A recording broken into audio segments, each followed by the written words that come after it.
Pleasant good morning, ladies and gentlemen. Welcome once again to the People's Forum of In the Streets with Big Stone.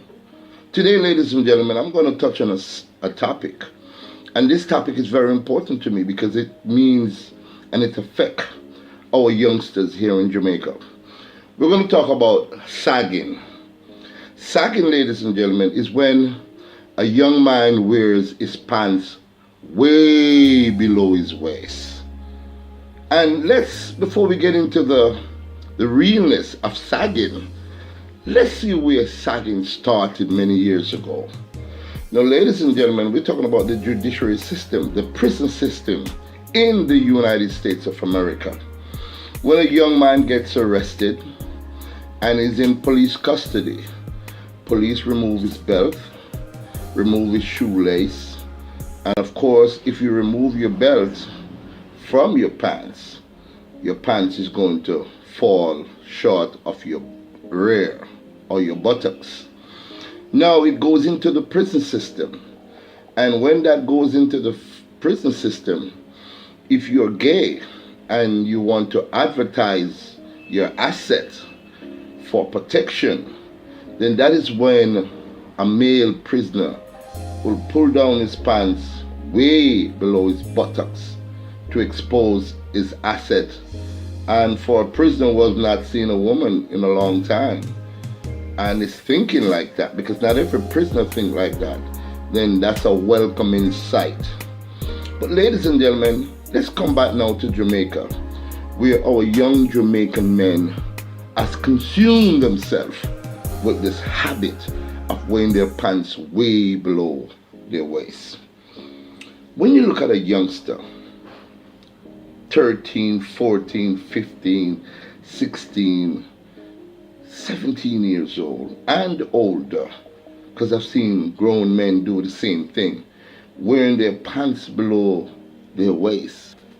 It's a horrific sight for me to see that, because who would want to look at a man exposing the color of his underwear? And sometimes they don't care, ladies and gentlemen. You can practically see something else.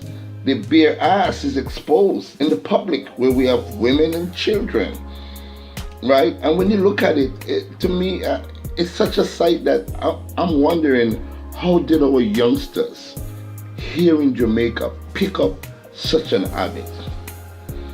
You know, in the music fraternity, ladies and gentlemen, in the United States of America, there's a lot of these celebrities that take this prison fad and they bring it out into the streets and they use it as fashion. And they don't understand that because of these high-profile recording company who support them in that kind of a lifestyle, they don't understand that it is actually destroying the young black man's mind and taking away from them that kingly character that he ought to demonstrate, that princely character that he ought to demonstrate. Today, ladies and gentlemen, I'm wearing my dream t-shirt. And of course, if you look closer, you'll see one of my adopted son, and that is Nesbeth. The reason why I'm wearing this particular t-shirt today, ladies and gentlemen, is because Nesbeth has made me very proud. I met this youngster when he was only 16 plus years old. And I've never seen Nesbeth wear his pants below his waist. Never! Up until this day, he's a superstar. I've never seen him sag his pants in any way, shape, or form. And it tells me that you doesn't have to follow or to become a part of, to do good, to do great, to be excellent. You know, you can just be yourself, you know. Be your normal self and you can be the best of what you can become. So, Nesbeth, I salute you, you know, for making me feel proud, man, to know that I met you over 18, 19, 20 years ago. And today you're still the same Nesbeth that I met. Well, not the same. You're a star now. You know what I mean? You're a giant of a star. But that makes me proud. And I could call a whole lot of names. Turbulence the Future, Boom Stepper,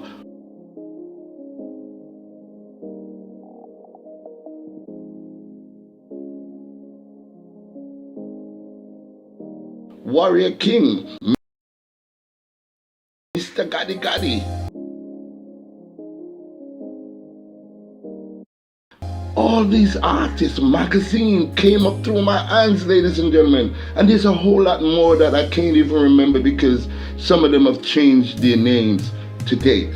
But none of these artists, ladies and gentlemen, that actually came through my hand, you'll ever see them walking the streets of Kingston or Jamaica wearing their pants below their waist. Recently in Houston, Texas, a McDonald's restaurant put a ban on the door. Put a ban sign on the door stating that if your pants are sagging, you cannot come in here. Pull up your pants, the sign says. Show some respect for not just yourself, but for your fellow people. And also other people, ladies and gentlemen, are actually looking at this as a health risk. Who wants to sit in a seat that somebody's underwear just sat in? Come on. Who would want to honestly go into a restaurant and see 3 or 4 or 5 young brothers with their pants below their waist? You know what I mean? Who would want to see that? And this is the kind of habit that our youngsters in Jamaica are glorifying. I've even seen youngsters going to school with their pants sagging. How could you be sagging going to school? You know what I mean? I've seen people wearing or sporting dreadlocks or locks and they're sagging. What kind of an example are we setting for our youngsters? Now, youngsters, let me show you something on the dangers of sagging. One, if you live in the United States of America, you're caught in what we call a profile. Yes, profiling. Profiling when police officers will assume or, you know what I mean, are mistaken a person who's sagging for a criminal because they know it started from within the penal system, the penal institution. Automatically, even if you're a young man and you're not involved in any form of crime and you're sagging, you come immediately under the radar of the police. Yes, I'm serious. Another thing, most of these youngsters that sag are involved with gangs, criminal gangs. Another danger in sagging, ladies and gentlemen, you're trying to run away from your enemy. Say your enemy is running you down with a gun and you have your pants way below your waist, almost down near to your knees. How can you run? How can you run away from the police when your pants are all the way down to your knees? You know what I'm saying? So apart from the health risk, apart from the fact that it doesn't look good, it is not good for your health if you claim and you want to be a gangster. Real gangsters never wore their pants below their waist. I can remember as a young man growing up in Jamaica, gangsters were some of the most well-dressed, polished brothers you can ever see. We're talking about the gangsters of Kingston back in the days when a man was wearing a turleen and wool pants, when a man is wearing a horror shirt with cuff link, when a man is wearing a fedora, a felt. So when you see a gangsters back in the days, he's clean, pointed toe shoes and kickers. They call it kick me, kill me type of shoes. When you look at a gangster back in the days, they're sharp, they're well dressed, they put themselves together, they take pride into how they look. Not today, not today. So youngsters, this is Big Stone appealing to you once again. Get into the history of where sagging comes from. A matter of fact, how bad sagging is, can you approach a place of establishment that is hiring for a job? Can you go job hunting looking like that? Nobody wants to hire you, man.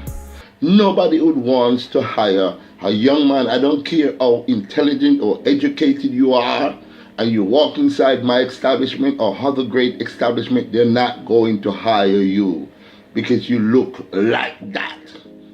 So it's time, youngsters. We have seen what sagging has done for hundreds of thousands, millions, man, right across the world. Brothers, young black African men who wear their pants way below their waist, showing their underwear, sometimes showing their bare buttocks, man. Cut that out, youth. Walk stately. Walk upright. Fix up yourself, man. Because when you look good, when you carry yourself good, people will accept you.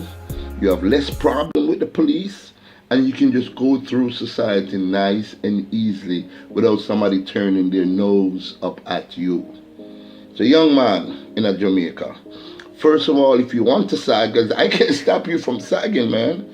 And I'll never try to physically, because I would be out stepping my boundaries. But I can inform you, if you want to sag your pants, go at least do the research on sagging. See where it came from. See if that's what you would want to look like, or that's what you'd want for your children, your son coming up. I would prefer to see a woman sag. Yes, I know there's some women are sagging, but these are not women. You know, these are hardcore sisters.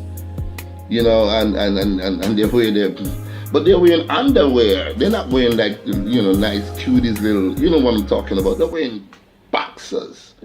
So, sagging, yo, brethren, check it out.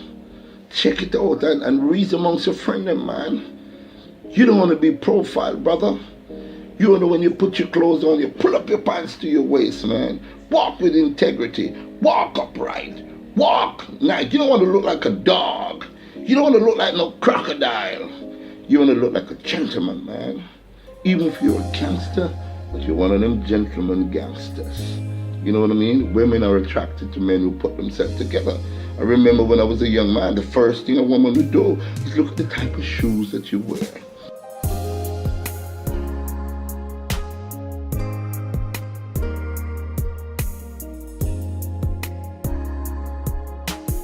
Look at how you have your pants well pressed or ironed. Look at how your shirt fits. Look at the back of your collar, see if there's any smudges back there. And most of all, look at how you smell. One should just learn how to dress properly, learn how to carry yourself right, become a success story like Nesbitt, Turbulence, Warrior King, this the guy, the boom stepper, all of them, which makes me proud. Fix up yourself. And in fixing up yourself, you'll fix up your mind. And when you fix up your mind, everything is going to be okay. Thank you very much for watching, youths, because this one is geared at you. Thank you very much for watching. I hope you learned something from this. And I do hope that you can uplive your dream and have a great day. Thank you very, very much for watching.